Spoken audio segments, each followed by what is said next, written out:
উপলক্ষে আজকে বিভিন্ন ধর্মের নেতৃত্বশীল ব্যক্তিবর্গ তারা এসেছেন এবং দেশের বিভিন্ন প্রান্ত থেকে সবাই আজকে সমবেত হয়েছেন।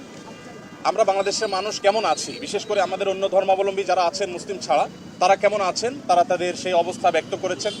তো আমরা লক্ষ্য করেছি যে এখানে আমাদের মধ্যে আলহামদুলিল্লাহ চমৎকার ধর্মীয় সম্প্রীতি বজায় আছে।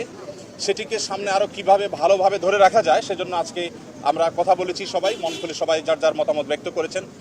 মাননীয় প্রধান উপদেষ্টা মহোদয় তিনি আমাদের কথাগুলো খুব মনোযোগ দিয়ে শুনেছেন এবং তিনি বলেছেন যে একটি সুন্দর সম্প্রীতির বাংলাদেশ, যে বাংলাদেশে কোনো ভয় থাকবে না, সেটি গড়বার জন্য তারা কাজ করছেন।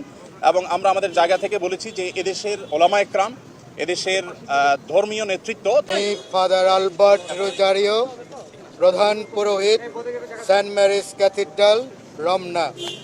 আমি আমাদের খ্রিস্টান ভাই বোনদের পক্ষে প্রধান উপদেষ্টা আমাদের